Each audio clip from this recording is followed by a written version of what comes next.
Beyond the Echo Cavern by BreAnna Teschendorf. I'm on chapter 32, Gondul. Gabe, Annika, and Charlie gasped simultaneously when they heard their names spoken by that sweet voice.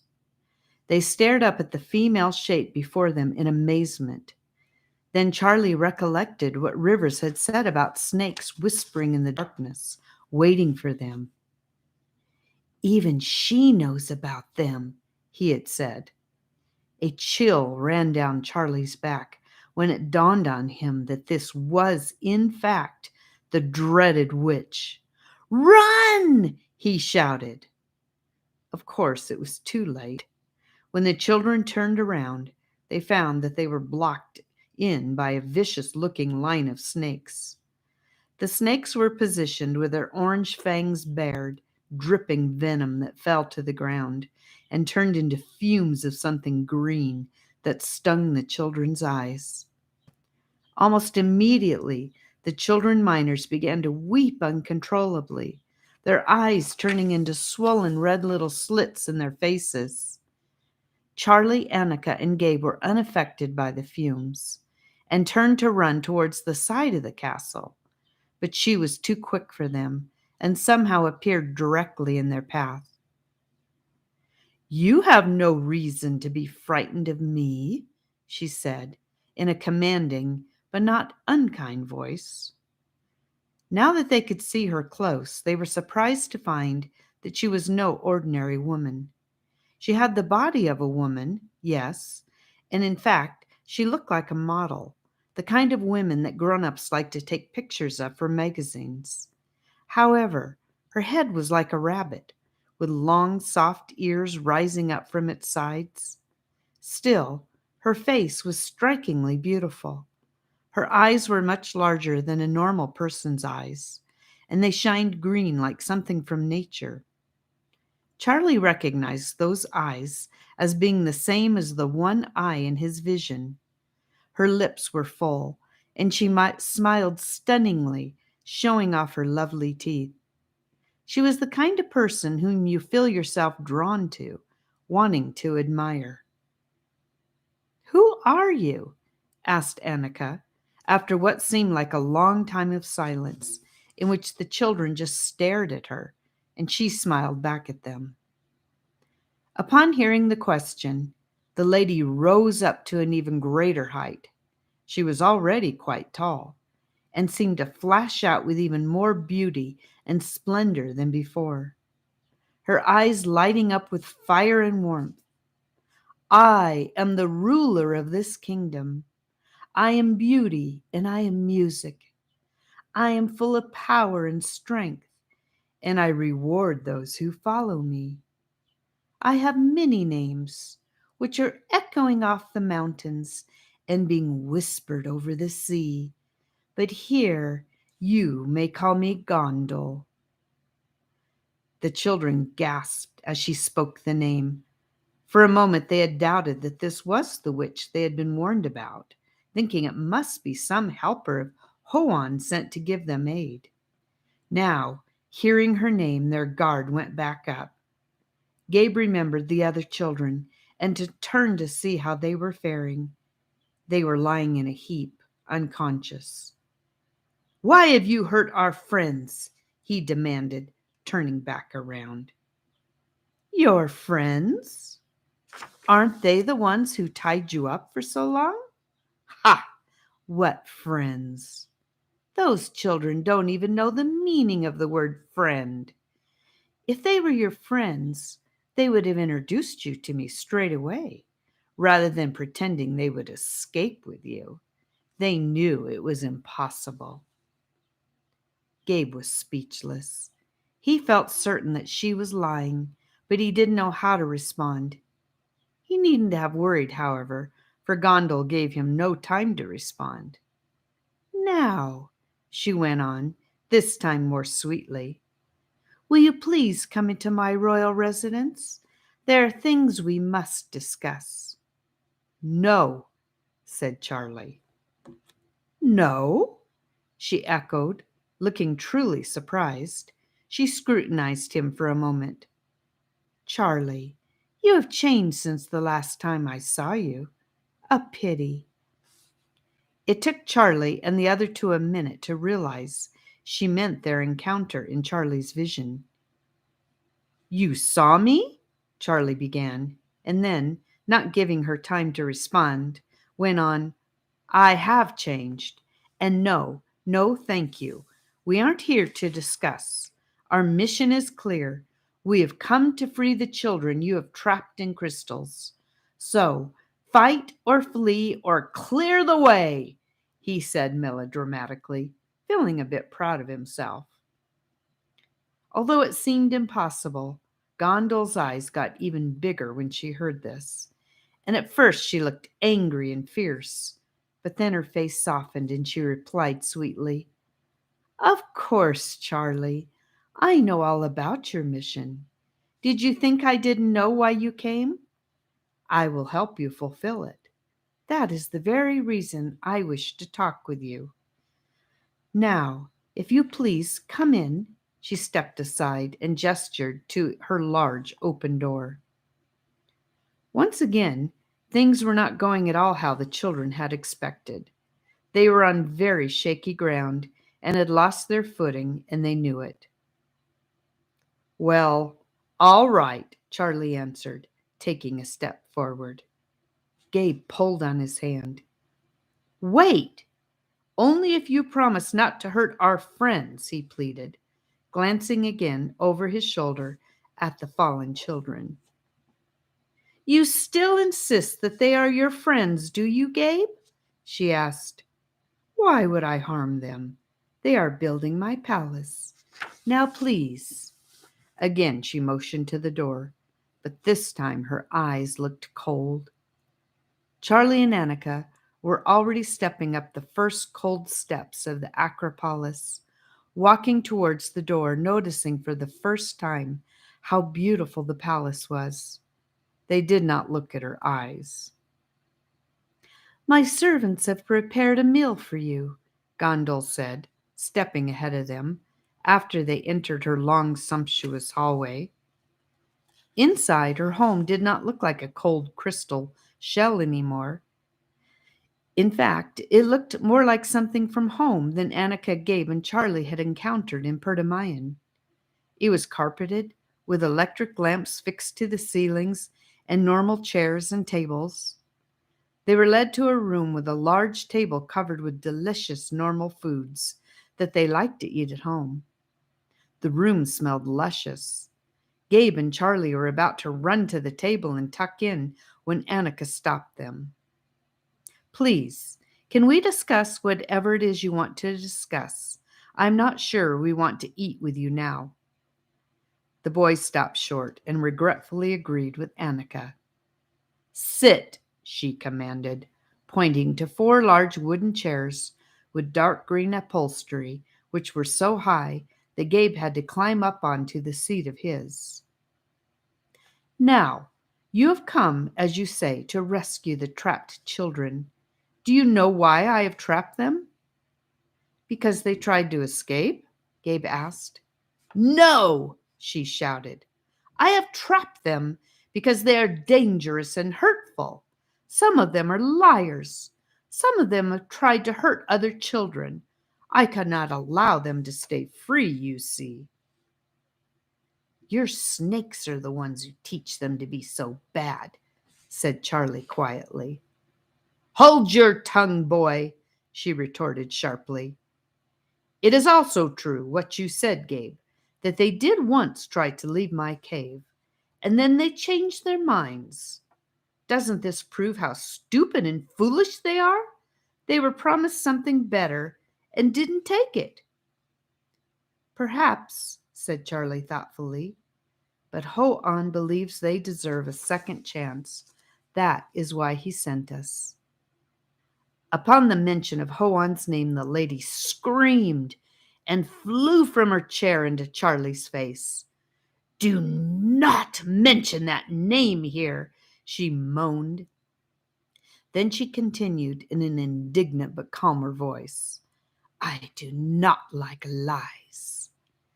Charlie was shocked and turned white and then purple. So you are an enemy of his.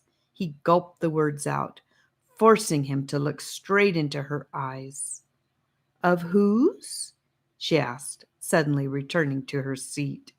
Of, Annika stammered, not wanting to say the name again, and it recur her wrath. Of whom, dear? The witch asked, smiling happily, not giving her a chance to respond. Now back to the important things. I will let the children go, and how did you put it? Give them a second chance? Yes, I will do that, but you must do something for me. Here she paused and smiled at them winningly. Won't you at least drink something? I have prepared it all for you. Don't worry, it is not poisoned. Oh, Seraphina, she now called over her shoulder towards the door. Yes, a deep and haunting voice answered. The voice was followed by a strange creature, unlike anything the children had yet encountered. Bring drinks, Gondul commanded her. I believe Charlie would enjoy a chocolate milk, and Annika, yes, Annika would like a strawberry soda, and Gabe likes root beer. The creature, who was clearly female, was opaque, but almost translucent. She had long blonde hair and rabbit's ears, much like Gondul, but her face was completely flat. Her nose was like two holes in the middle of her face, very snake-like. Furthermore, she didn't have skin, but scales, the same color as skin. She wore a long dress all the way to the floor, so the children couldn't see her feet. She seemed almost to glide along. Her fingers were freakishly long. However, also in the likeness of Gondul, there was something lovely about her.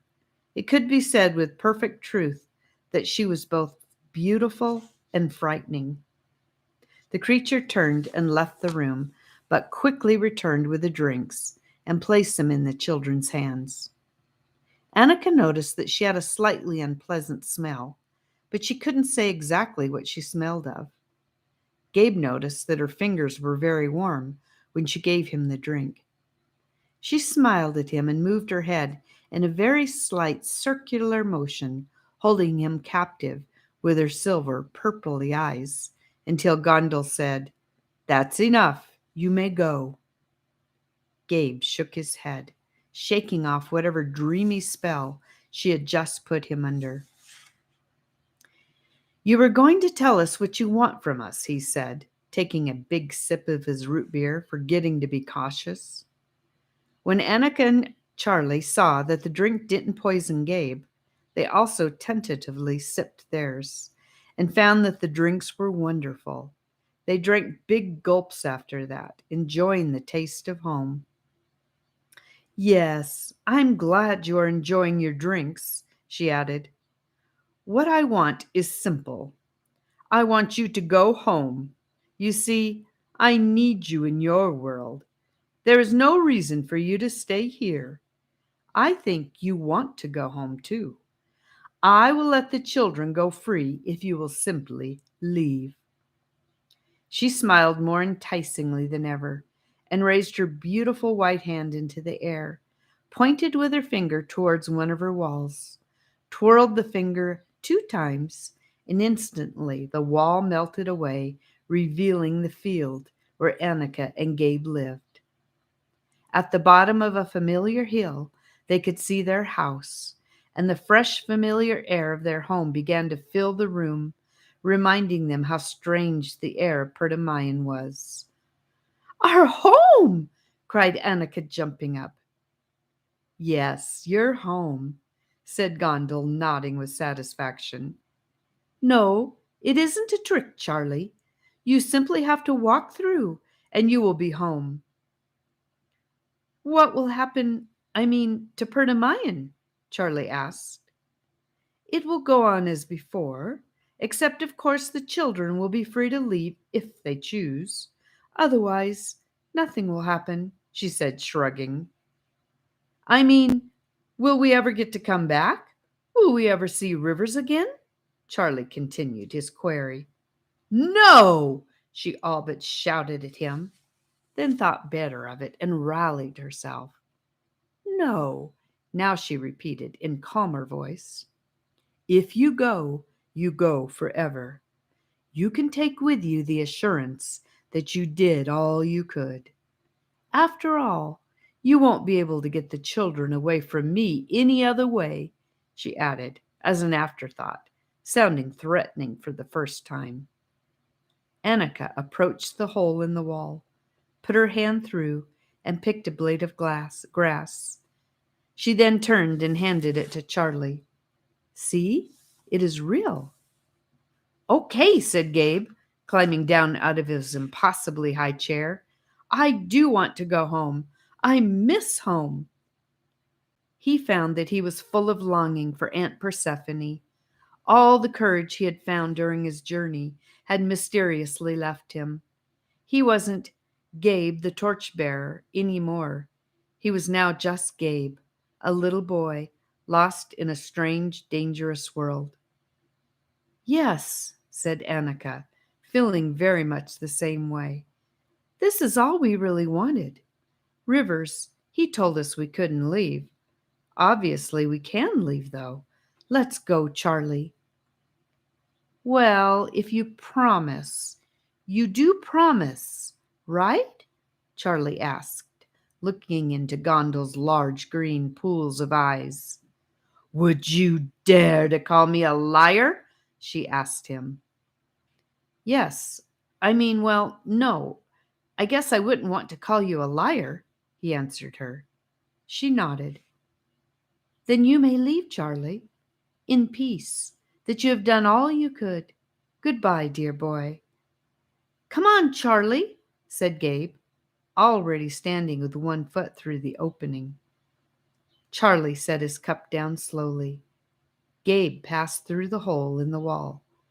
Annika also stepped into her own world and then stopped and turned to wait for Charlie. Charlie slowly climbed down from his chair and approached the opening. He felt reluctant, though. He was not sure if he was ready to leave Perdamayan yet. In fact, more than anything right then, his desire was to meet Hoan face to face. This he wanted more than to go home. He put one foot through the portal, then turned around by one last look. He was shocked by what he saw in that last glimpse.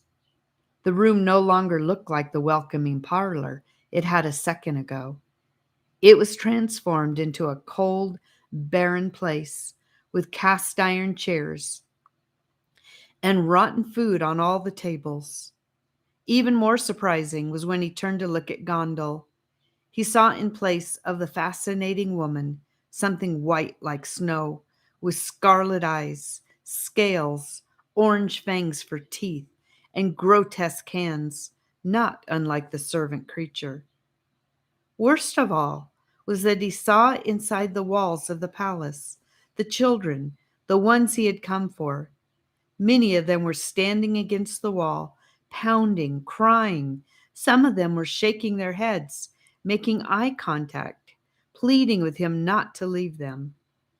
It's a trick, he shouted. He grabbed Annika and Gabe, each by one arm, and lunged backwards into the room, just as the portal closed.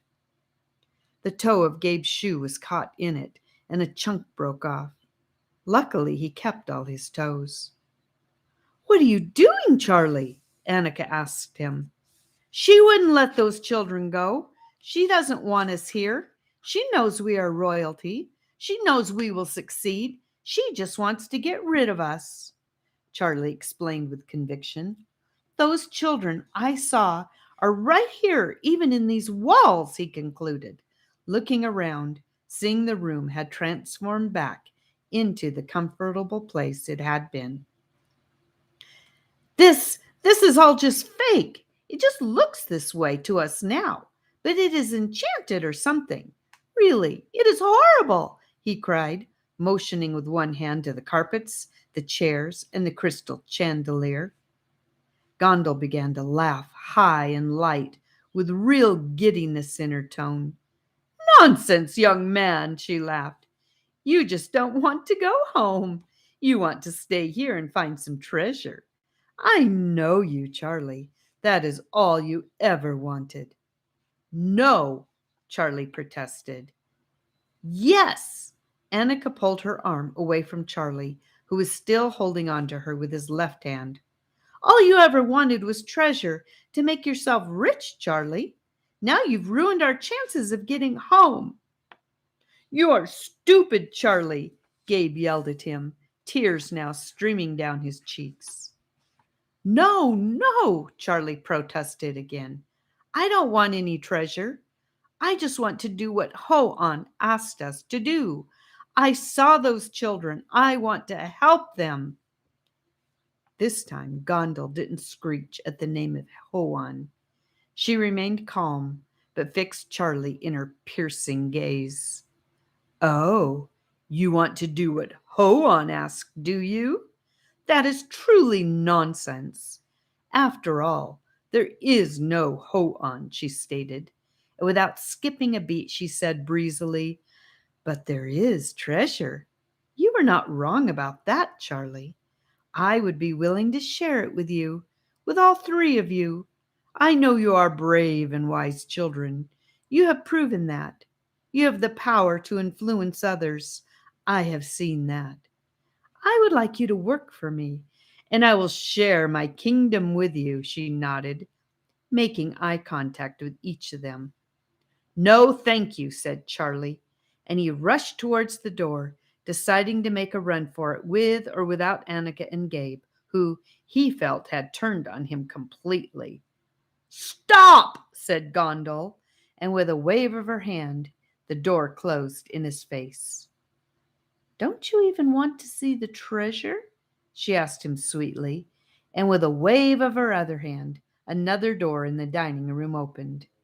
Gondul rose from her chair grandly and said, Follow me, if you please. Gabe and Annika followed willingly. Charlie tried the door in front of him that would lead him out and found that it was locked tight, so he reluctantly followed her into her treasure chamber. The room was full of all kinds of things, crystals, of course, but they were rather boring compared to the colorful jewels that they had already seen and collected in Pergamayan. There were other things there as well, such as toys, books, music, just about anything you could think of that would entertain you and keep you happy. I will give you each a key to this room. I will let you come and go as you please, if you will simply help me finish building my castle, she smiled. That's all we have to do? Asked Charlie, whose eyes had grown very wide with excitement upon taking in all the goodies. Yes, join the other children. Obey my snakes. They only have everyone's best interest in mind, she assured them. No, thank you, said Gabe. We don't want this stuff, and we won't ever listen to your snakes. They are bad. They tell the children to do bad things. Bad things, she laughed outright. Whatever do you mean, Gabe? There are no bad things. There are two. Gabe was indignant and amazed at the same time. The children are always stealing and fighting. They tell lies and gang up on each other. All kinds of bad things. Who told you those were bad things, Gabe?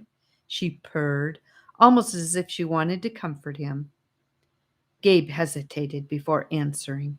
He searched his brain, wondering how he knew those things were wrong. Finally, he said the best thing that he could. I don't know who told me. I just know. I think that you know wrong, little man.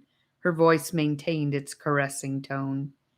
You see, Gabe, there is no such thing as bad or wrong. These children do what they can and must to survive. Who are you to say that they shouldn't? Who are you to criticize them for their ambition or their chosen lifestyle? You are no one. Gabe didn't know what to say. He knew that he was not mistaken in his conviction that doing mean things to others will always be wrong. But he felt that there was some truth in what Gondul said. He was no one. How could he criticize? Then it flashed into his mind that he was someone. In Pertamayan, he was royalty, which meant he was adopted by Ho'an, and Ho'an was somebody. Gabe knew then what his answer would be. Ho'an would say it was wrong, he yelled out triumphantly. And Ho'an is the king. What the king says is the law. Gondul's long body bent backwards away from Gabe violently and inhumanly at the mention of Ho'an. She let out a gasp and then clapped her mouth shut so hard that her teeth banged together. Annika winced. Gondul shook her head back and forth and then recovered her perfect poise. I have never understood these things to be wrong. I have read ancient texts, and I have understanding far greater than yours, Gabe. Her voice was still sweet, but there was a dangerous intonation in it. But remember, if, as you say, these things are the king's laws, you too are guilty of breaking them. Wouldn't it be easier to admit that if there is a king, he doesn't mind what we do? Indeed, he seems to have adopted you. That's true, Gabe muttered reluctantly. She laid her hand on Gabe's back as she said it. He shivered a little. Her hand was ice cold. Suddenly, everything in the room changed, and Gabe could see that they were standing in a room full of garbage, broken and dusty things that were falling apart, and crystals that were dull, unpolished, and as common as dirt clods. This is all just junk, he continued now, full of renewed conviction.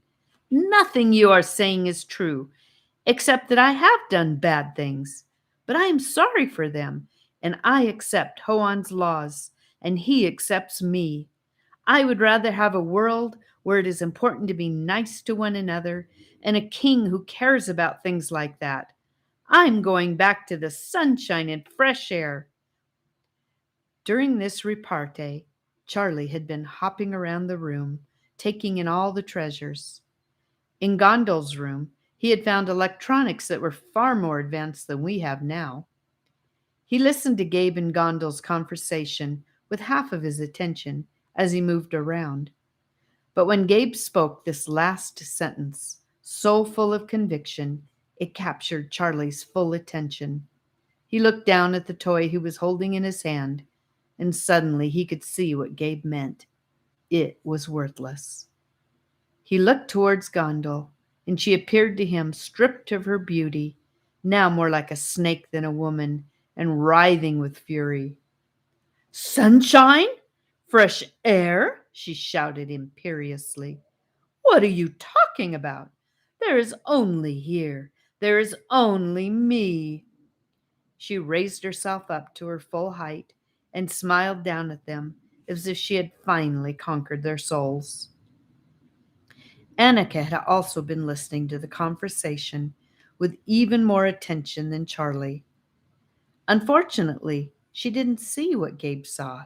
The room revealed for what it really was, and she had to agree with Gondul's logic. Yes, Annika said dreamily. Perhaps it was all just something we pretended was good. Sometimes the grass is greener on the other side. I suppose here is as good as anywhere, if a bad thing can be called good, if there is no bad. Here is everywhere, darling, Gondul encouraged her warmly. No, insisted Gabe. Come on, we are leaving. Don't try to stop us. Right, said Charlie, who had fully remastered himself and returned to his convictions. They ran towards the door, threw it open, and found themselves in the hallway they had first entered. From there they ran as fast as they could out the front door of the palace. They were met on the threshold by a company of snake guards, standing at attention, ready for them. Gondul was hot on their heels, with Annika only an instant behind her. "You are crazy, crazy to try to run from me," Gondul fumed, once again appearing to grow even larger. "Where will you run to? There is no Pertamayan. There never was any Hoan. You are silly and confused. It would be best that you make me happy and learn to serve me, Charlie," she thundered. Charlie realized then exactly how tired, how very, very tired he felt. He was too tired to keep on fighting and running. He felt confused. He wondered if he had just dreamed it all while he was tied up. He wondered if it had been his imagination.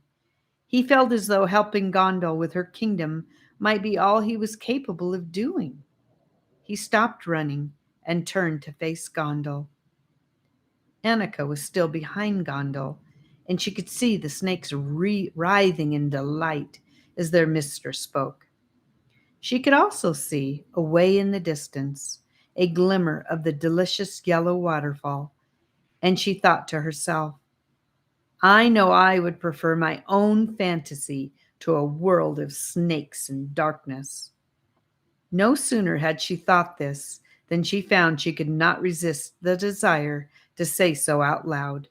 She shook herself and felt like she was waking up from a dream. How could she have felt that Gondul was logical and making sense? She shouted out, "I would rather live in hope of returning to Pertamayan than try to make myself happy in this pit. Even if it all doesn't exist, I prefer a made-up world to your cold, dark, dirty crystal one. Even if I have never met Hoan face to face, I know I prefer him to you."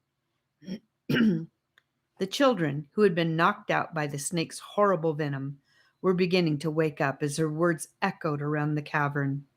One of them managed to moan weakly, but with enough volume to cause a second echo. "I prefer Hoan." A snake hissed and bit the child on the leg, and she screamed out in pain. The witch turned on Annika and hissed at her, sounding herself like one of her slithering servants. Charlie's head began to clear, and his conviction that they could and would succeed returned to him. It must have been the drinks, he thought. Alas, it was too late. The snakes had already begun to close in on them, hissing and snapping their fangs.